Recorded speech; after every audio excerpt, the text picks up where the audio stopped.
Cianjur tidak bisa menampung semua jemaat kalau percaya kepada Yesus. Di Cianjur, di GPDI semua. Nggak mampu kita. Sebab ikannya terlalu banyak. Maka rekan-rekan kita, gereja-gereja lain juga, itu saudara-saudara kita seolah-olah seperti perahu. Tolong ini, terlalu banyak kita. Tumpah ini, terlalu banyak. Ada yang di sana, ada yang di sana, no problem. Ya, berarti kita satu pelayanan, lagi cari ikan. Gereja bukan berkonkuren, tidak boleh berkonkuren, tetapi kita harus bersama-sama bekerja. Ada amin, saudara? Ya GBI, ya GPDI, GBI Mawar Sarong, GBI Mawar Berduri, GBI Mawar Berkembang, ya, GPDI. Dulu saya hampir tulis di sini GPDI. Namanya saudara mau apa?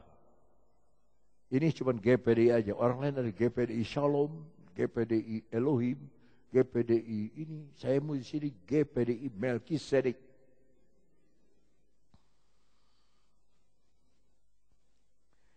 Melkisedek. Ya, heran kalau kita ajarkan Yesus nggak percaya. Kalau padepokan, nah percaya.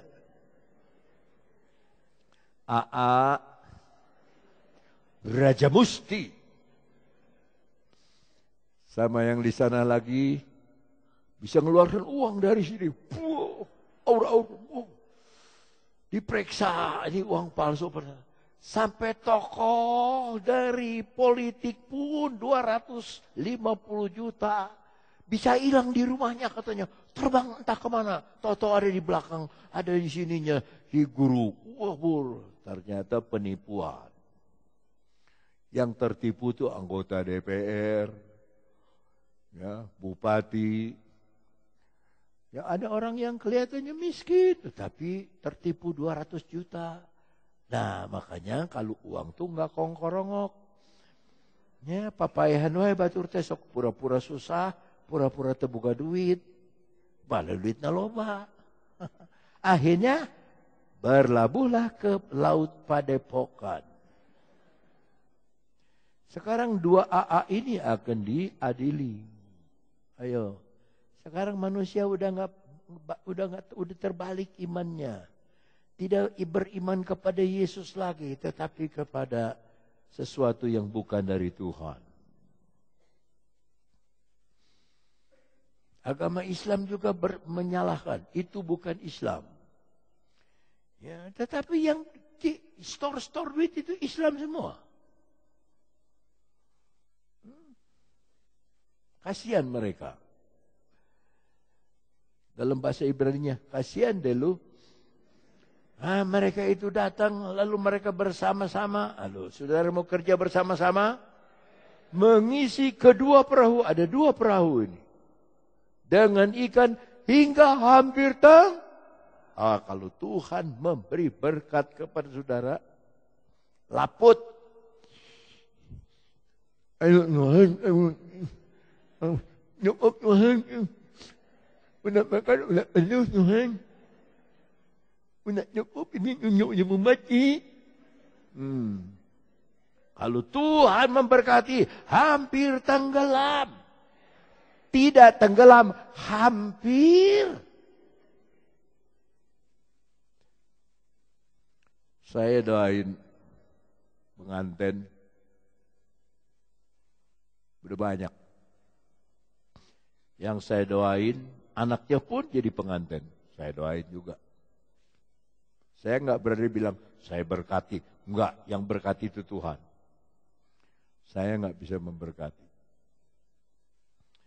Kemarin di Rengas Dengklok, reuni pengerja-pengerja. Lalu yang pimpin pujian, saya adalah lulusan Cianjur. Dan Om Yoyo sudah pernah tampar saya. Ketika saya ditampar, saya bilang kalau ditampar sekali lagi, saya lawan. Baru pikir gitu, udah ditampar lagi katanya. Lalu dia bersaksi, akhirnya dia bisa bangun gereja. Dan dia bisa bangun pastori. Luar biasa kan? Dari tidak ada menjadi ada. Nah, saya bilang, tamparannya yang pertama itu gereja. Yang kedua itu pastori.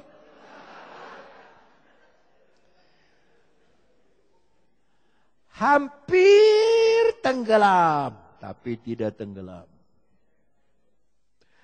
Hampir, tapi tidak. 8.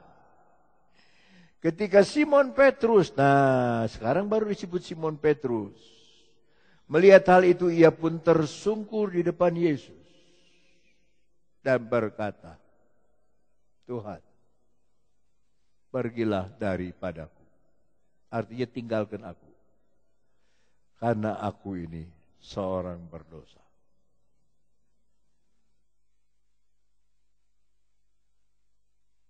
Coba.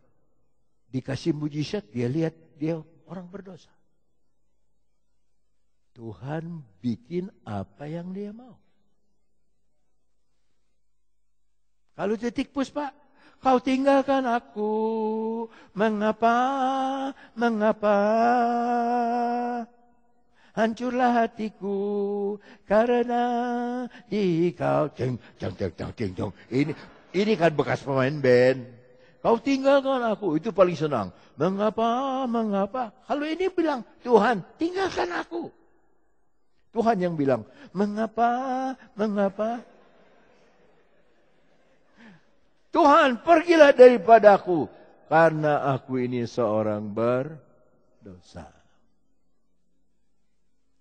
Kita ini semua orang berdosa. Bukan orang yang keliru, bukan orang yang bersalah, tapi orang berdosa. Coba lihat bahasa Inggrisnya. When Simon Peter saw it, he fell down at Jesus' knees saying, Depart from me. Tinggalkan saya. For I am, hari ini, a sinful man. Orang yang penuh dosa. Oh Lord Tuhan, saya ini orang yang penuh dosa. Jarang saya dengar saudara berdoa, kami adalah orang yang penuh dosa. Baru dapat mujizat, bukan hitung ikan, saya ini orang penuh dosa. Lalu datanglah pertanyaan, kenapa dia ngomong begitu? Karena dia meremehkan Yesus. Semalam-malaman aku sudah letih, giat, bekerja, mencarikan, tapi tidak ada satu pun yang aku dapat. Tapi karena firman-Mu, dia lepaskan. Nah saya tanya sama saudara, itu semalam-malaman dia kerja, itu ikan pada kemana? Hah? Itu ikan pada kemana? Dan ketika pagi-pagi Yesus datang berkhotbah melalui dia punya perahu, dia dapat ikan banyak. Itu ikan dari mana? Yuk kita bandingkan dengan Yohanes pasal 21. Saudara masih mau dengar firman? Hah? Kalau tidak sudah stop. Yohanes 21 ayat 1. Kemudian Yesus menampakkan diri lagi kepada muridnya di pantai Danau Tiberias. Dan ia menampakkan diri sebagai berikut. Ini setelah Yesus bangkit. 2. Di pantai itu berkumpul Simon Petrus. Dia lagi nih. Simon lagi. Thomas yang disebut Didimus. Nathanael dari Kana yang di Galilea atau Bartolomeus. Anak-anak Zebedius dan 2 orang muridnya yang lain. 3. Kata Simon Petrus kepada mereka, aku pergi menangkap ikan. Coba, lupa dia. Aku mau pergi menangkap ikan. Saya mau kembali. Saya tinggalkan Tuhan. Aku mau kembali ke pekerjaan yang lama. Aku mau menangkap ikan. Kata mereka kepadanya, kami pergi juga dengan engkau. Wah, hati-hati berteman, saudara. Ada orang yang ngajak kita seringkali tidak benar.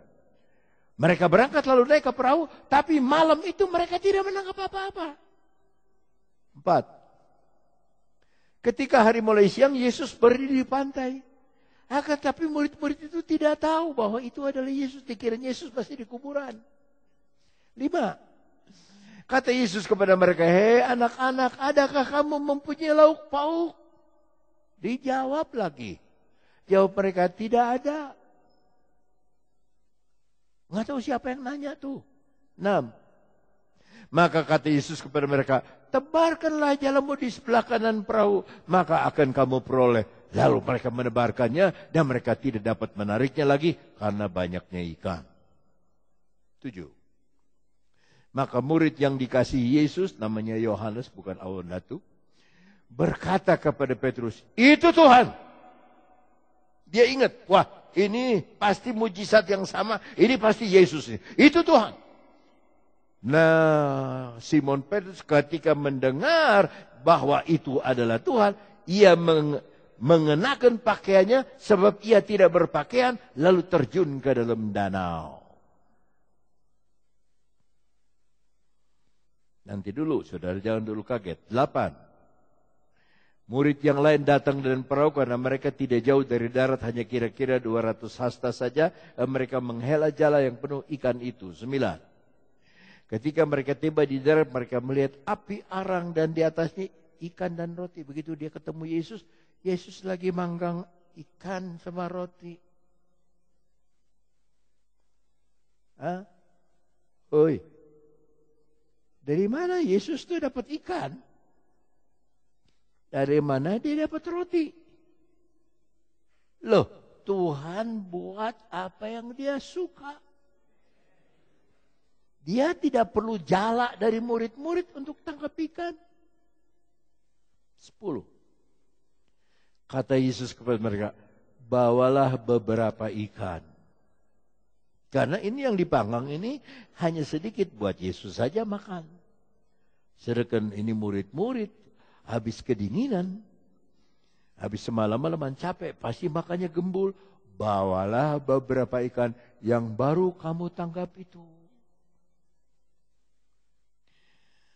Jadi kalau kita dapat jiwa, saudara, kita harus bawa kepada Tuhan. Ikan itu jiwa.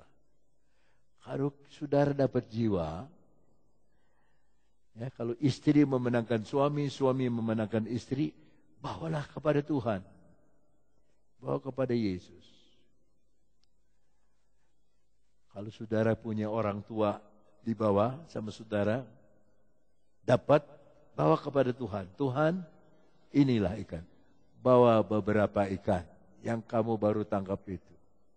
11. Simon Petrus naik ke perahu lalu menghela jala itu ke darat penuh ikan-ikan besar 153 ekor banyaknya, dan sungguh pun sebanyak itu jala itu tidak koyak. Di Lukas 5 koyak, di sini tidak koyak. Ikannya lebih banyak, 153. Kalau saya melihat di Jakarta ada mobil B153, itu pasti orang Kristen. Kalau B168, Iluva, itu pasti orang Buddha. Kalau B123, itu juga orang Kristen. B231 pasti orang Kristen. 153 itu mujizat Tuhan. Seorang direktur di Amerika, di mejanya ditulis bukan namanya, tapi 153. Lambang keberhasilan karena Tuhan. 1 tambah 5 berapa? Tambah 3. 9 adalah angka terbesar yang dimiliki manusia. 0, 1, 2, 3, 4, 5, 6, 7, 8, 9. 10 ada 1 sama 0. Jadi 9 itu angka kelimpahan. Ibu-ibu mengandung anak-anak 9 bulan. Siswa-siswi sekolah 9 bulan. 1 bulan ada 4 minggu, 9 kali 4, 36 minggu, 3 tambah 6, 9. 1 bulan ada 30 hari, 9 kali 30, 270, 2 tambah 7 tambah 0, 9. Itu sebabnya kita percaya perpuluhan. Sebab 10 itu angka penghukuman. Tax amnesty 10%. 9 angka kelimpahan. Kalau saudara tidak bawa perpuluhan, ada saja. Ada saja. Adik saya, saudara, sekolah lulusan ITB. Dia sudah almarhum, ya, kasihan. Buat saya kasihan. Yang dikasihaninya saya yang tinggalkan. Dia mau udah senang. Dia 5 tahun lebih muda dari saya. Mama saya ngomong begini sama saya. Yo, mama teh pengen di Paulus teh. Sekolah tinggi. Saya udah jadi pendeta. Tolongin. Aduh, saudara. Kalau kita dapat kolekte, kita sisihkan untuk Paulus. Dapat berkat, kita sisihkan untuk Paulus. Untuk bayar sekolahnya.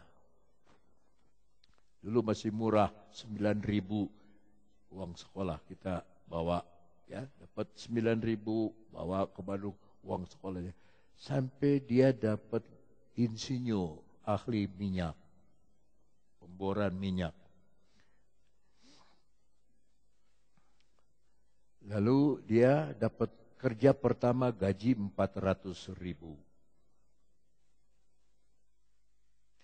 Saya bilang, Paulus, kamu bawa perpuluhan sama Om Suryoto.